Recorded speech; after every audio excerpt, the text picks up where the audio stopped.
Hey gang, are you in a band in Austin? You're looking to make the leap from the band of schmoes to the band of pros? Well, you can start by rehearsing at Space. Space is a state-of-the-art affordable venue for rehearsal and recording located just a few short miles south of downtown Austin. 31 spacious rooms, great PAs, and a very helpful and courteous staff. They have adapted to the COVID standards, and it is a very safe place to rehearse. You move in one way, you go in one door, you go out the other, you bring your own microphones.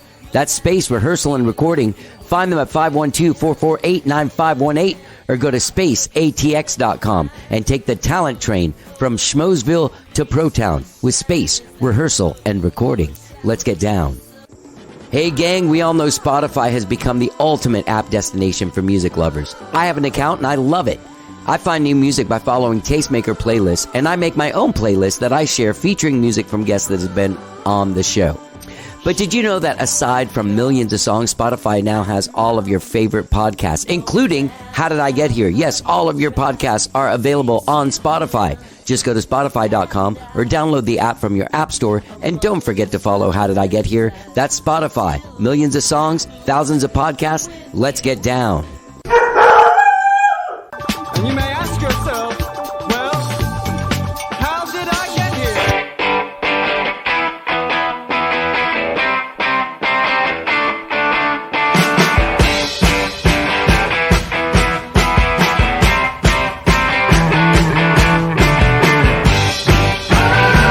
It's time for How Did I Get Here?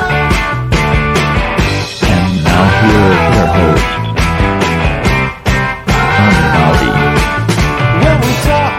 All right, hello, I'm Johnny. I'm your host. Welcome to the show. I hope you guys have all had a good week, whatever it is you do during the week. I've had a good week. I'm feeling better. And after those crazy storms and tornadoes and shit on Monday, it's really been a beautiful week. And so I've really taken advantage of it with Rosie. We've been going out places and going for like hikes and walks and enjoying the outdoors this week before I have to get back to work with Skyrocket next week. I've also done a bunch of podcasts, great podcasts this week. You'll hear them next week, man. A lot of great people, some people you might not have heard of, some people you have heard of, and even catching up with some people that have been on the show before. So it's been a great, great week. Better than last week where I was feeling like shit and South by Southwest was here. Before I got sick at South by Southwest, I only did one podcast last week, and it was with an old friend of mine, Hobart Rowland, who writes for Magnet Magazine. Now, Magnet Magazine, you might remember, was like a pretty heavy hitter out there on the magazine stands in the late 80s up until the early 2000s, focusing mostly on alternative music. And I spent that time mostly reading British magazines like Q and Mojo and stuff like that. But Magnet was one that focused on bands that I did like and I did listen to. And I did check out Magnet quite a bit during that time. And my friend Hobart's been writing for them for quite a few years. And he called me last year and told me that he was thinking about starting this podcast that was going to be focusing on classics from Magnet's heyday. Because Magnet no longer is a paper magazine. Now it's just online. You can find them at I think, magnetmagazine.com. But anyway, Hobart told me he wanted to start this podcast where they focused and did like a deep dive in an oral history where they got the artists and the producers and everyone involved to talk about the making of a certain record that has been a favorite of people throughout the last 30 years or so. They did 3 episodes. He's put out 3 episodes so far. Pete Yorn, Music for the Morning After. Matthew Sweet Girlfriend, which is one of my top 5 albums of all time. Travis, The Invisible Band. All great records, and these shows are fantastic. He spends a lot of time putting these things together, and he also gets like special performances from each of the artists. MagnetClassicsPodcast.com. That's where you can find them. Hobart Rowland, great writer, great dude. And, he told me he was coming into town for South by Southwest if I wanted to get together. And I was like, hey, why don't you come on the show? We'll talk about the podcast and also kind of talk about what's going on in music. What's changed? What has he seen as a guy that's been writing? Like, I knew him when he wrote for the Houston Press back in the 90s, like 90s. I've known him for like 25 years, I think. And he's been writing about me for quite a while and has always been, very cool, very fair, very nice.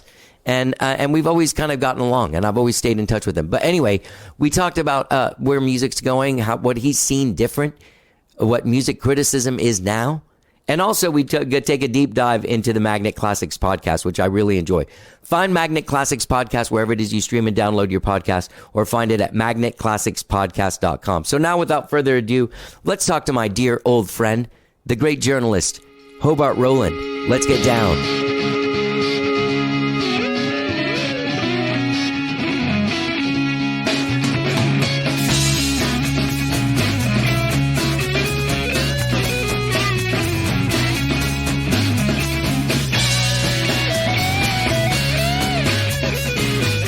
So are your thing, you came to South by Southwest, you got a badge with Magnet? With Magnet, so I'm covering this for Magnet. Yeah. Okay. And what is the main line today?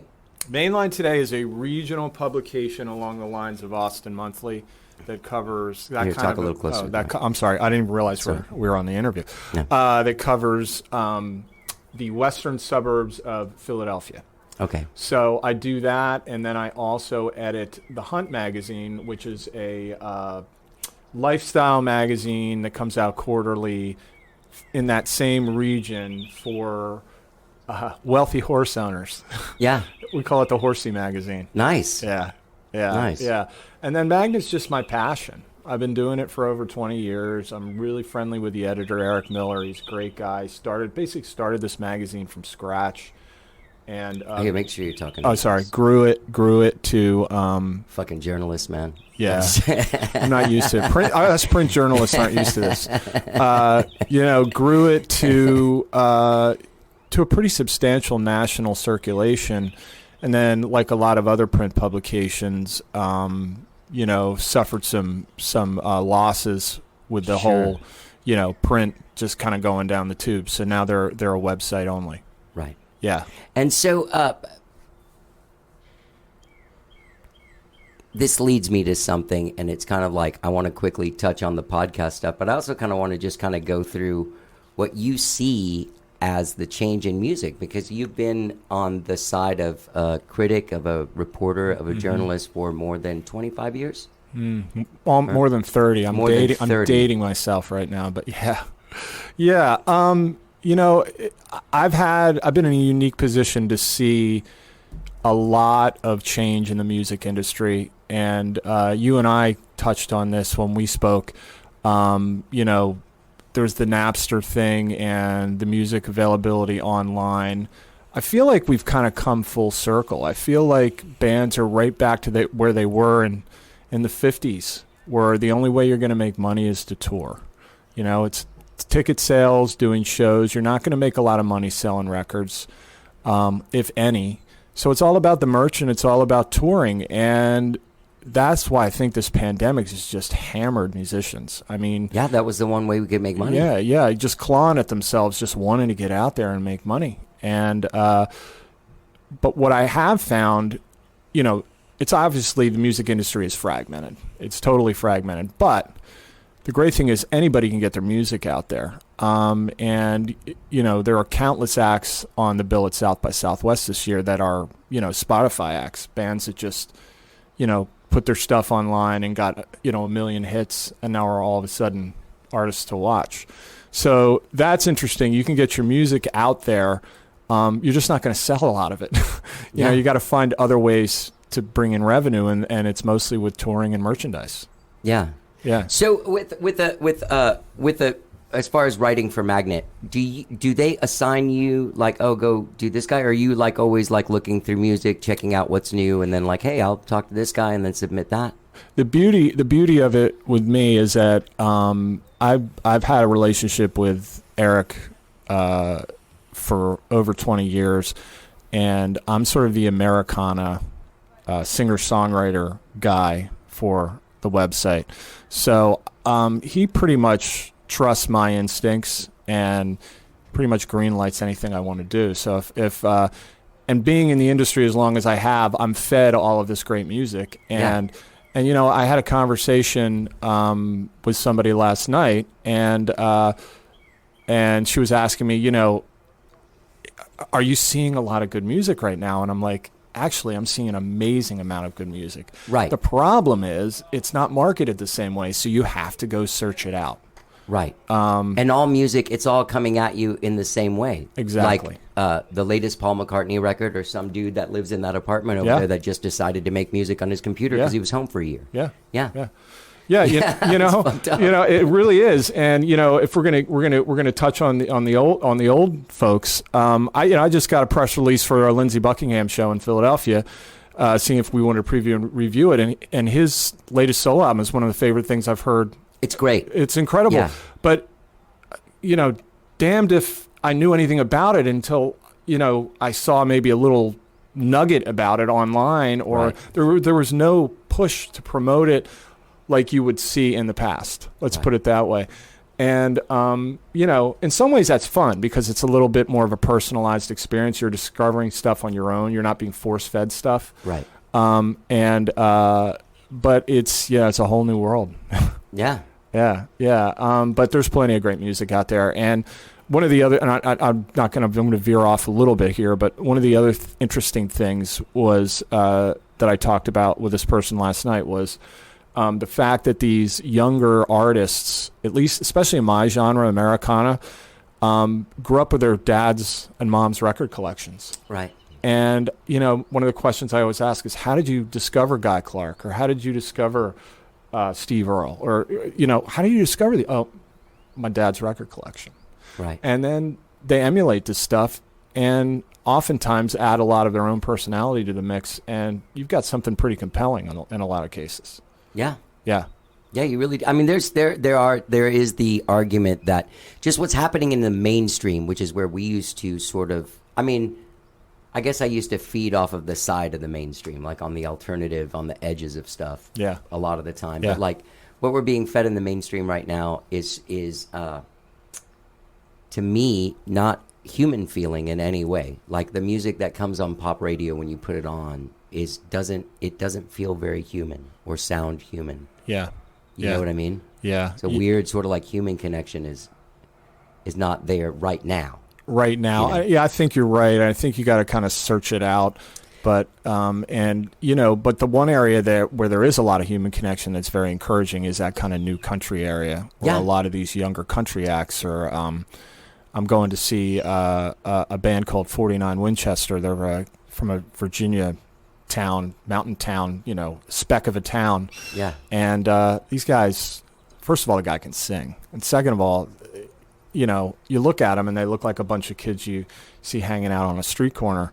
And they're absolutely, they make an amazing, beautiful sound, It's incredible classic country sound with a little tinge of Appalachia in there too, thrown in for good measure. And there's a lot of acts doing that, there's the bigger acts like the Sturgill Simpsons and but then there's also the smaller acts that are kind of picking up in that same vein and doing a great job. Yeah. Yeah. Yeah. Okay, before we get into the podcast, one more thing. Yeah. I realized last night in thinking about, how long have I known Hobart? How did I know Hobart? I remember seeing you at the place that was around the corner from Power Tools.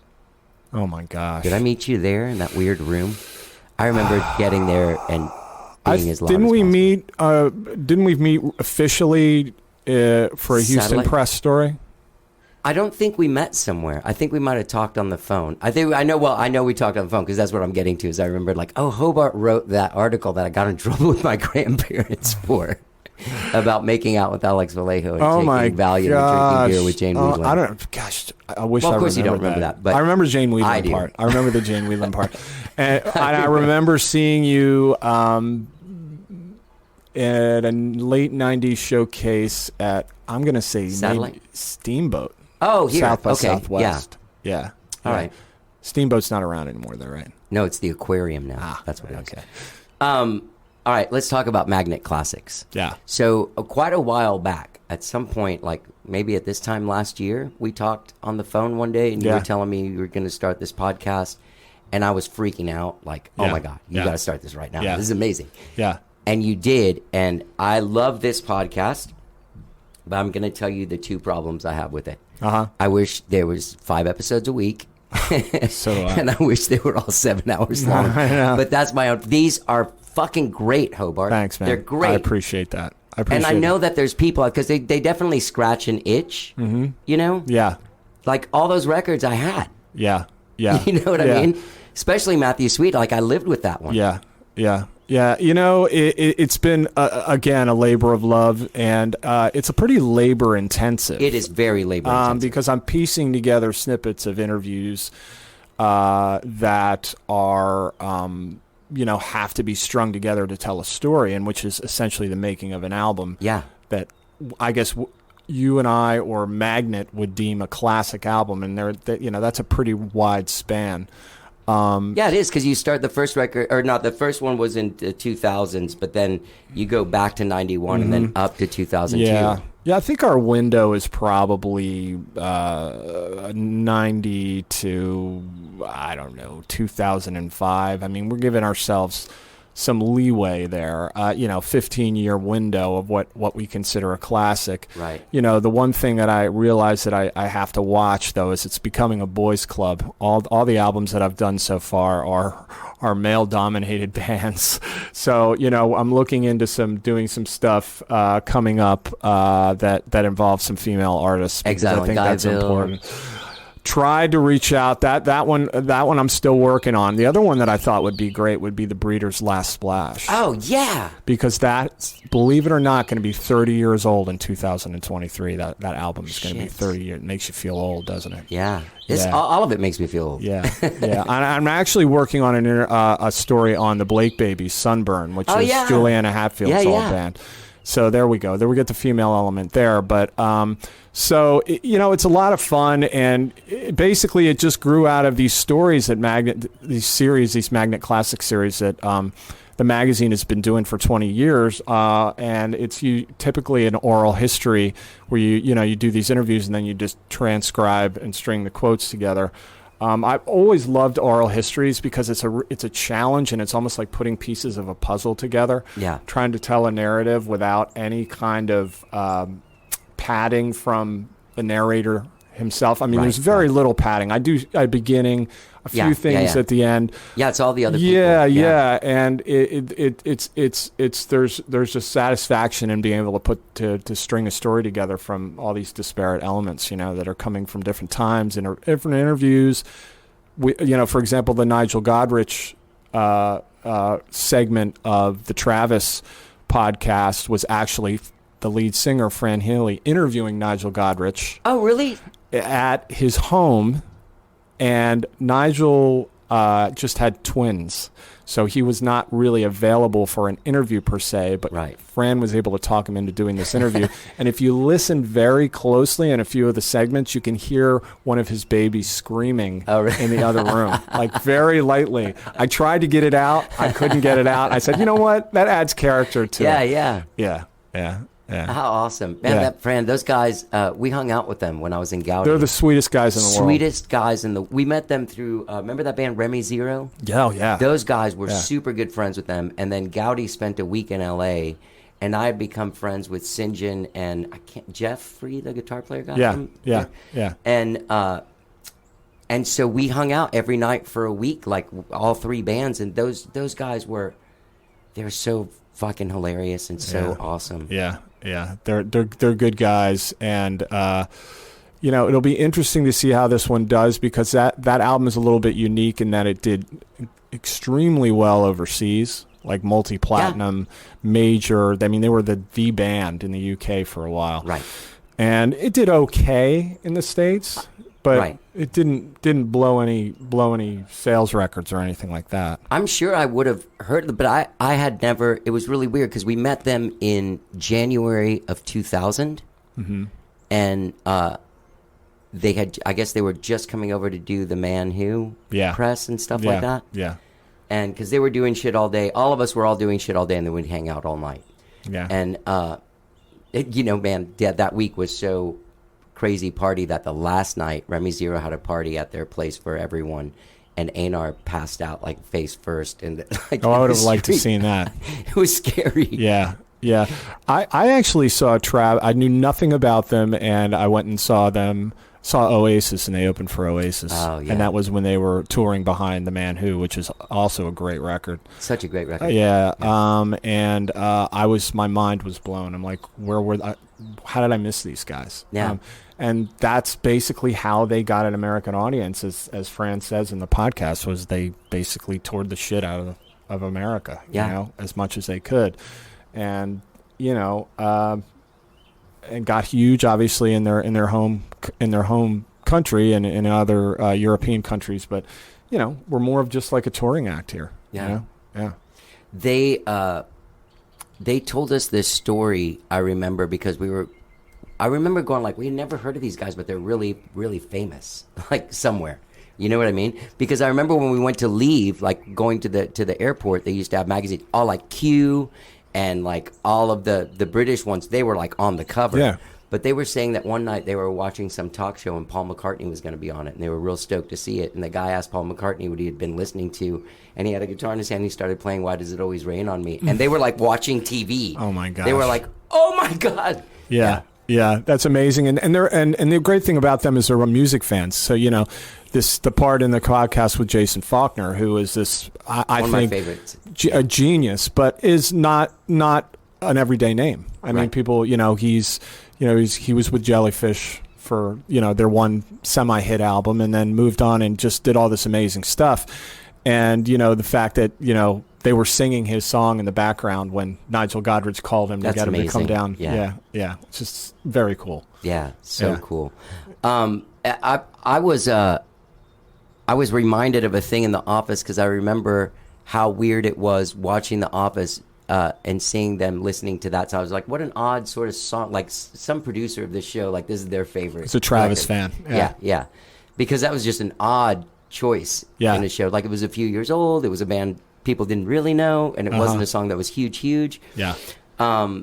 But Fran talking about how that kind of took off after that, I was like, wow, those moments now, like that's how you promote a record now. Yeah, get it into a TV show. Yeah. I mean, you do. Yeah. And then you have other artists that are kind of a marginally commercial, on the margins commercially, that actually make a living out of getting placement in commercials and TV shows. But this was actually like, it was even more than that. It was literally the most compelling relationship on mainstream television at the time was Jim and Pam. Mm-hmm. And this was the first moment that they were having this sort of like shared connection thing.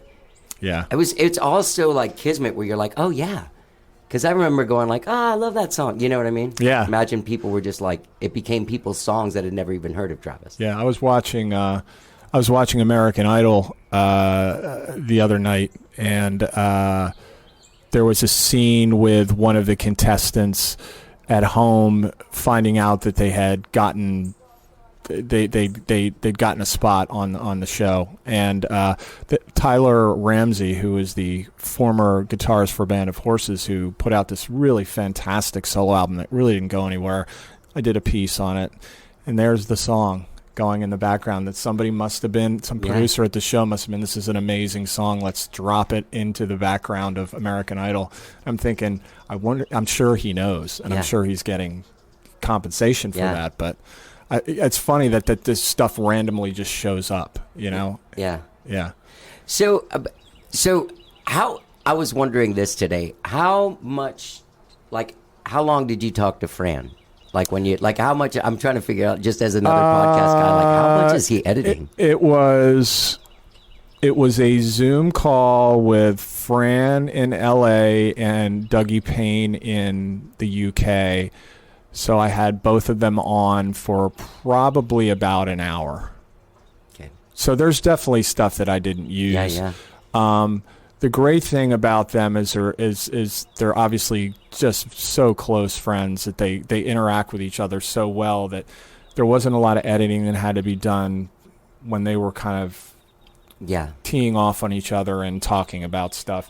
And then having Fran sort of as the interviewer for the Nigel Godrich worked out really well too, because there's some really funny moments where he was kind of ribbing Nigel about how he was in a pissy mood because he just finished Kid A. Yeah, and he was been stuck with he wanted to have fun. Yeah. So and then the goofy thing, Dougie Payne. It was painful. Was it Dougie Painful? You Right. know, like, so it's obviously that they all have a really close relationship. And to me, those are the moments that I love the best, when you see the relationship between the musicians and the producers. Yeah.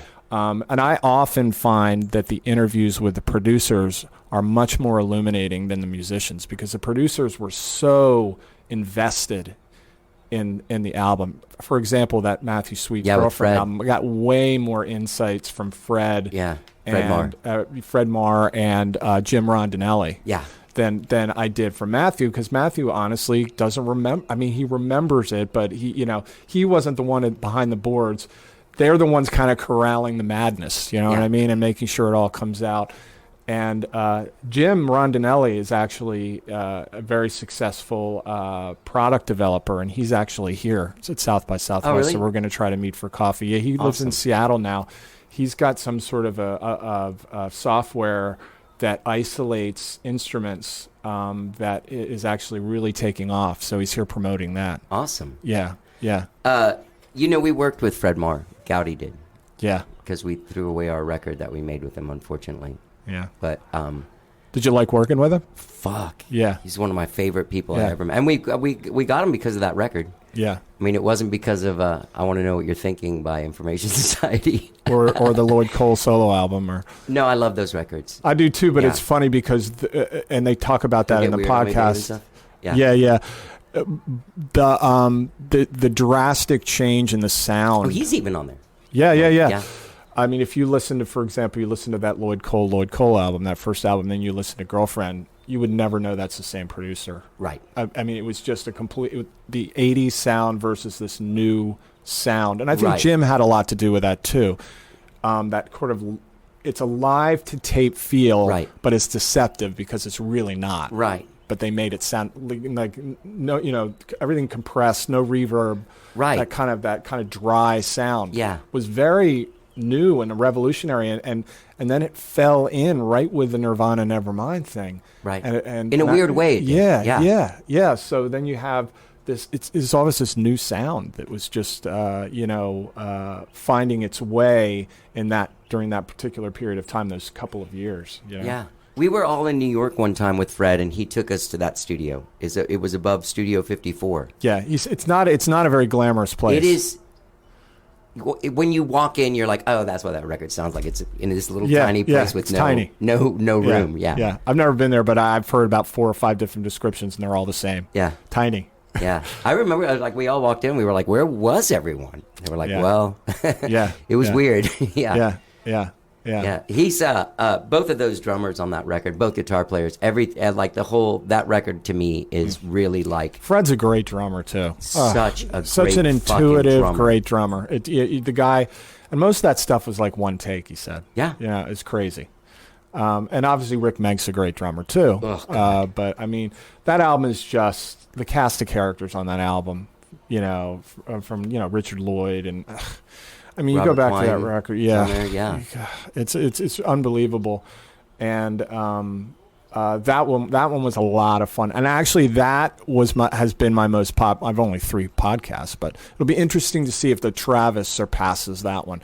I mean, Pete did well. Matthew Sweet went through the roof, and I had listeners from China. I mean, it was crazy. People, he has a weird fan He does. base. I was going to say that. I scattered. was like, it's weird because he's a lot more famous than he thinks he is. I know. Yeah. Because he's kind of reclusive now. Yeah. And he admits it himself. He just kind of stays with himself. He lives in Nebraska, back where. Oh, he grew really? up. Yeah, he went back to take care of his mom, who was not doing well. I think it was his mom, or maybe it was his. It might have been his wife's mom. But so he and his wife are still there. They're still just hanging out. I guess you can say this because whatever, who cares? Statute of limitations. Me and Einar scored him this weed because we got high with him, and he was like, "Oh my God, where are you getting this stuff?" And we're like, "Oh, from our guy, our record label guy."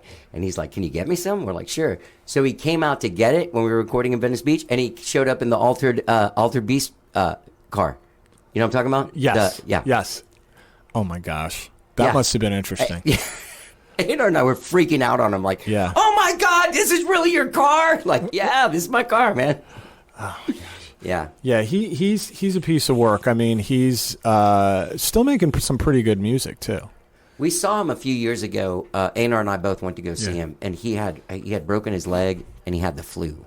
Yeah, and it was he's it's not his best show. He's battled through some health issues, I think. And he was battling through those when I did it wasn't COVID, but I think he was dealing with something, and it was getting him to do the versions of Girlfriend and a Divine Intervention for that podcast. It took a while to turn those around because he wasn't he actually went into the studio and recorded those especially for the podcast. Oh wow! Did Pete do that too? Pete did his on the spot. He's just that's the way he is. He'll just take a guitar. The guy always has a guitar. I thought those were like weird songwriting demos. No. Oh fuck, that's cool. Yeah, so you can go on to magnetpodcasts.com and hear the full versions of those songs. That is awesome. Yeah, and the Travis songs are also exclusive to the podcast. You can't find them anywhere else. Those were live, acoustic live performances that they did at some point that just never got used, and Kraft Recordings gave us the rights to use those. Yeah. That's awesome. Yeah, so it's cool. You have some extra music.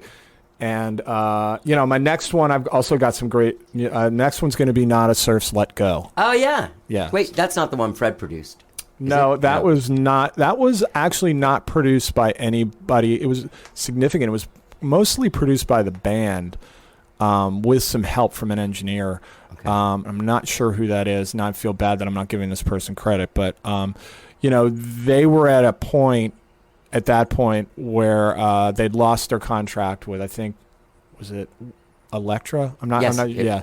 Elektra wanted another Popular, right? And they were not going to do that. And that was the record they did with Fred. Yeah, and then they let it go and went back exactly. And and then they lost the rights to their second album, and they were in the middle of trying to get the rights back for that second album and trying to record Let Go. And Let Go is really a probably the turning point album for them as far as figuring out that, wow, we can just be a really good pop band. Yeah. And those guys can just, Matthew is just an amazing songwriter. Yeah. And so that's going to be an exciting one to do. Is that the record with the "What if they did that to your sister"? No, this one has got "Inside of Love" on it. I want to know what it's like on the inside of love. Yeah. Yeah. So that, but it's the one that fans turn to as, okay, this is when Nada Surf really became the Nada Surf we know now. Right. And we don't have to be a hokey novelty band. We can actually, sustain a career, and they have. It's amazing. Yeah. They're not massive. No. But they've got great career. They've got a great career. Yeah. So, wait, you live in Philadelphia now? I live outside of Philadelphia. Okay. Correct. And are you from there originally? Yep. Okay. I'm actually living right now where I was about 20 minutes from where I was born and raised. So how did you end up in Houston? I was convinced that I was going to be a music journalist full time, and thinking I could make a career out of that. And I got an offer from New Times to become the music editor for the Houston Press. And my wife had never lived anywhere else. I'd lived a few places. So I asked her to marry me and said, oh, and by the way, will you move to Houston with me? Houston? Yeah. Philadelphia and Houston, I mean, sure. They're very different. Yeah. And the idea of Houston when you're from Philadelphia is like, what? Yeah, why Houston? People have horns on their Cadillacs. And I have I kind of fell in love with that city. In some ways, it reminded me of Philadelphia because it always seems, if you're from Dallas and say you talk to somebody from Dallas and you say, yeah, I lived in Texas. And they say, where'd you live? And you said, Houston. And they kind of roll their eyes. Yeah. It's like Houston is sort of like the Philadelphia to Dallas. Right. Or I'm sorry, am I saying that Pittsburgh? right? No. Philly Houston is to Dallas what Philly is to New York. Oh, okay. So okay. it's like, it's the other city. Right. It's the other city. Yeah. You know what I mean? And so in that way, I always felt like Houstonites are always going out of their way to make you feel welcome. Right. And I gained about 25 pounds in 3 years just Living eating the food. It's insane. It's an amazing restaurant town. I don't think a lot of people know that. It's a great. I think there's actually a Top Chef there right now. Yeah. I think it's like Top Chef Houston is happening right now as we Yeah. speak. Yeah, it is a great town. So what made you started off playing drums and playing music? I started off drums at a pretty young age. I played in bands in high school and college. The dream is always you want to be in a band. Sure. And I think with a lot of music journalists, I do a lot of more. I read a lot of books now, but I didn't do a lot of.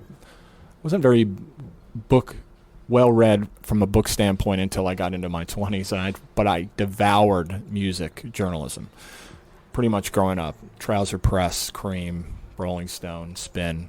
I just, I was really into Tom Moon, who was the Philadelphia Inquirer critic that's kind of gone national since it's gone national. Mm-hmm. I kind of connected the dots, I think, after college and kind of rambled through college, not really knowing what I wanted to do. And then I covered a few concerts for the school newspaper, and I said, maybe I could do this. But then Do you remember what concerts they were? Yeah, In Excess. This is a great one. In Excess played the gym at Ithaca College, my alma mater. That was the second show on their Kick tour. And this was when, I don't know if you remember this was when Atlantic was telling them, we're not releasing this record. They basically went to the In Excess and said, this is too R&B. We're not you're not an R&B band. You're not releasing this record. And they basically said, and this is a true story, they went back to Atlantic and said, okay, I'll tell you what, we're going to prove you wrong. Their manager said, we're going to do a college tour. And we're going to air out these songs in front of a live audience, and let's see what kind of reaction we get. So we were on that tour. Our college was a stop on that tour. And I'll tell you what, I got to go backstage, hang out with Gary Beers. Wow. I had beers with Gary Beers. I had a big tub full of Corona, I'll never forget. So this is like 1987. Yeah. And Michael Hutchins, showed up, girl draped over his shoulder. And then they just came out and they just blew the doors off of our gym. I mean, they were amazing live. Oh, yeah, they were and amazing. To see them in a gym, in a college gym, and that's all it took. That album, look at the album. Weeks later, that album went through the roof. Yeah. Yeah, a great story. What was the other bit? Oh, The Alarm. Oh, I played soccer in the gym after the show with the members of The Alarm. That's awesome. Great guys. And the other one was Debbie Gibson came. Oh, nice. Yeah. So those are my 3 live concert reviews for college. And then I just, I came home and I got a job as a stringer for the Philadelphia Inquirer, which means I would be covering the most boring zoning meetings. I wanted to get my journalistic chops together. Right. But I still had in the back of my mind, I want to do music. Right. And then I went back to school and got my master's in journalism at Arizona State University, and I just happened to plop down at Arizona State when the whole Desert Rock thing was. The Gin Blossoms were playing clubs. The Meat Puppets had just signed to London Records, so they were becoming this sort of Phoenix phenomenon. Right. So it was a really great time to be in Phoenix, Arizona at that point because there was a lot of good music. Yeah. So and that just gave me the bug even more. It just made me even more. And I got involved with the university newspaper, and that's when my music writing really took off. I started doing a lot of stuff for the state press, which is this, ASU's massive university. So, you actually got paid to work for the newspaper, which is a college newspaper, which is unheard Unbelievable. of. Yeah. So, and I think it just snowballed from there. I took some jobs. I took a job outside of D.C. I worked for as a lifestyle editor. But the Houston Press was a big one for me because that was the first time that I was solely devoting my career to covering music. and it was a great 3 years. We were just talking about a conversation with somebody last night about the fabulous Satellite Lounge and all those great clubs in Houston. So that was a big turning point for me, was my time in Texas. What was going on in Houston at that time? Were there any bands? The Jinkies, I remember, were a band that was happening then. So that was like the Hollisters. The Hollisters. They were kind of retro country before retro country was cool. Oh yeah. Jarvis's band, the Saunier Brothers. Yep. Remember those guys? Yep, the Sauniers. Yep. I did quite a few. They were great guys too. Yeah. Really nice guys. And I saw a lot of great shows from touring acts that came through there, and obviously I got a serious education in Texas singer-songwriter. I mean, I had to figure that out quick. The Guy Clarks, the Robert Earl Keens, the Jerry Jeff Walkers. I'm like, who are these guys? Did you go to see all those guys and stuff? I got to see Guy Clark at Rockefeller's. Oh, that's great. When he was still in good health, and it was a great show. I arrived. I think Townes Van Zandt had passed away pretty close to when I arrived, so I missed him. Saw Jerry Jeff, saw Robert O'Keen. Remember Jack Ingram? Oh, yeah. Remember Jack Ingram? Of course. And Jack Ingram's doing really well now. Yeah, he's he's a writer too, right? Doesn't he write for other people and do that the Nashville thing? Yeah. So a lot of good times, a lot of great shows. I thought they're doing this whole thing on Mojo Nixon. He has a documentary, and they're screening it here at South by Southwest, and he's doing a couple special events. And I was going through an old photo album, and they had a surprise birthday party for my 30th birthday party at this fabulous Satellite Lounge. And there's a picture of me, and Mojo was playing that night, and me with my arm around Mojo Nixon. Oh, awesome. Yeah. So it was interesting. A lot of good memories. Yeah. Does he live here? I don't. Why is he always here? I don't know. He was really mean to me one day. Oh, is he? Yeah. He's a little bit of a odd duck, but I think in general. Somebody told me right after, I can't remember what it was. He said I sang like a girl. Oh, and man. I said thanks, and he was like, that wasn't a fucking compliment. Like, it was really like, hey, dude, like, I'm telling you I don't like you. And I was just like, okay, whatever. Man. And then a friend of mine was like, man, he insulted you? I was like, that's a badge of honor, man. It's like, yeah. So I've always kind of looked at it as like, oh, yeah, he doesn't like me. Yeah. And I still keep in touch with the guys from Banana Blender Surprise and, Alan Hill and Dave Beebe, who's now, I think. Alan's up here right now. Yep. Isn't he? Dave's in Marfa. He was the justice of the peace of Marfa, Texas for a while. Yeah. Dude, Dave is the guy that signed Justice Scalia's death certificate. I had no idea. Yeah. Oh, wait, we're missing an act that was pretty huge, big in Houston, is Jesse Dayton. Oh yeah, was a Beaumont, Texas boy, but he kind of got his start in Houston. Yeah, remember Justice Records? Of course. Yeah, of course. Yeah. That was. I'm gonna Jamal's. go. I'm gonna go see. I think he's playing Continental Club. I think he's gonna do. Yeah, he's doing Continental Sunday afternoon. I know I'm gonna try and go see him there because that's a good show. Al's show. Yeah, he does that post, and unfortunately, I'm heading out too early for that, but that's always fun. Randall Jamal, that was Justice, right? Yeah. He's a good guy, man. Yeah, he tried. He tried to make it work, he did. Yeah. I always liked that guy. Yeah. I was in a band, and we used to stay with him when we go, and it was like, he would show up in the morning and be like, I brought y'all raw oysters. Like, it was always just the most fancy shit you could because imagine. that's what he was. That was his lifestyle. Yeah, every bed was a sleep number bed. I remember that. It was the first time I ever saw a sleep number bed. Yeah. A lot of those clubs, though, are gone, in Houston. Like Blanco's was the other place I used to love, the old dance hall club. That was Fitzgerald's is gone. We played the last show there. Satellite's Skyrocket gone. did. Satellite's gone. Yeah, Satellite's been gone for a while. Rockefeller's is around, but apparently it's not. It's the same as it was. It's more of a special events place now, right? Yeah. It's not the venue. Well, that whole Washington Avenue strip, was unrecognizable to me when I saw it after coming back. It was kind of seedy. Yeah. It's not seedy anymore. No. Yeah. No. It's and Leo's is gone, obviously, too. Yeah, I know. I have one more good Texas story if you want to hear it. I do. Houston Press brought me down, my wife down, and I for a visit. It was excruciatingly hot. It was July. Houston in July. And we stayed, I remember we stayed at the Drury Inn in Houston. And we didn't know much about Houston, so I'd heard about Leo's because I'm a big ZZ Top fan. Right. And so, but I'd also heard that, Leo's had this shrine to ZZ Top. So Yeah. we went in there and had a meal. The food was never great. I mean, it was what it was. It was a Tex-Mex joint that was kind of, I think, past its expiration date a little bit. Right. So we get there and we're like, oh, kind of cool. We see the ZZ Top shrine, and we're getting out to leave. And as we walk out, there is a cherry red convertible with the top down, like a classic. I don't know. I'm not a car guy, so I don't know. I'm like, I wonder whose car that is.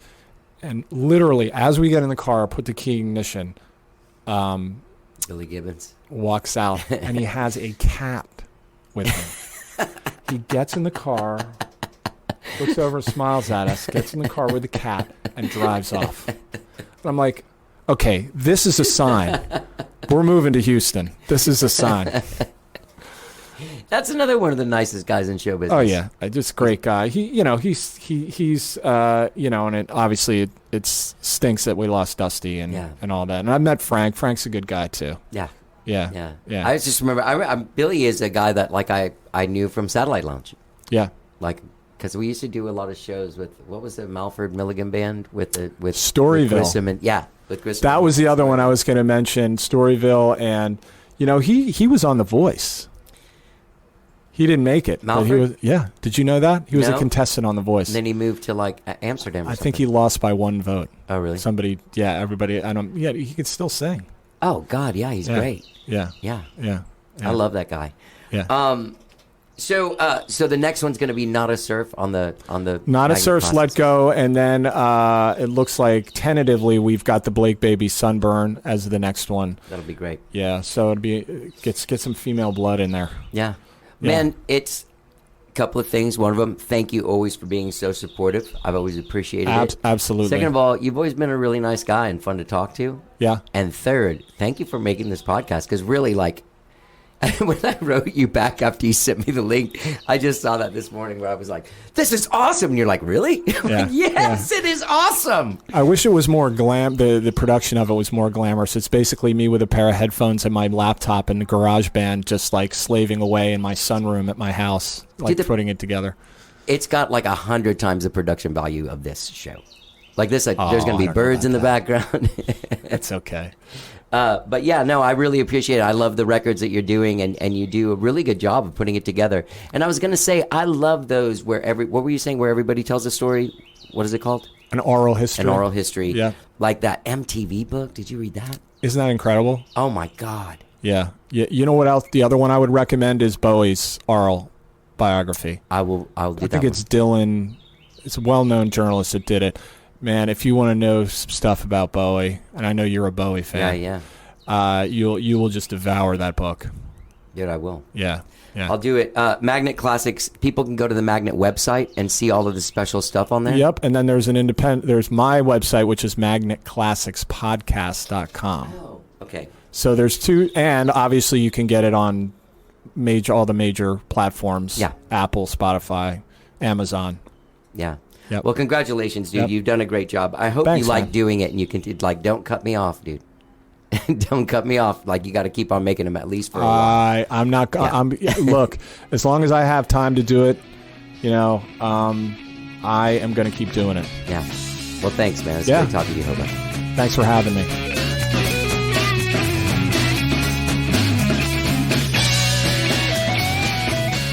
My dear old friend Hobart Rowland, what a great conversation, man.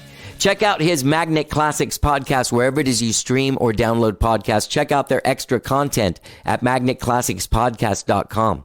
Great show. Great podcast. I love that show. I wish there was more of them. I wish there was 1,000 episodes I could listen to all the time. I'm serious. I do love it.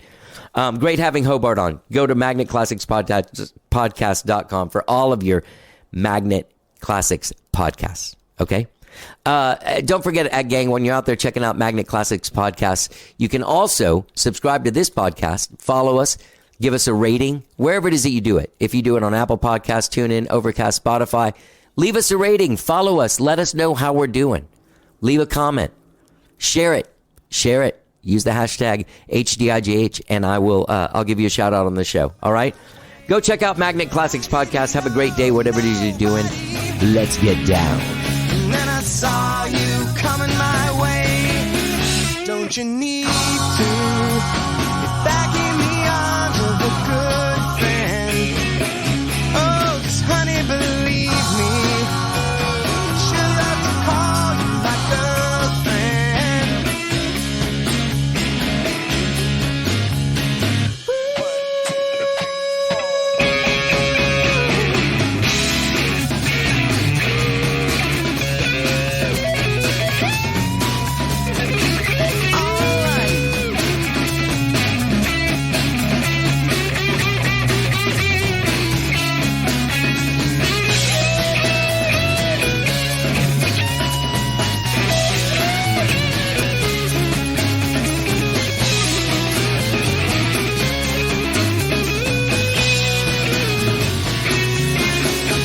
Don't you need to be back in the arms of a good friend? Oh, 'cause honey, believe me, she'll love to call you my girlfriend.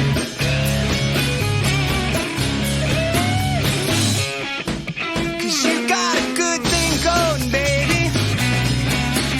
You only need somebody to love. Well, you got a good thing going. You're only looking for someone to love, 'cause you need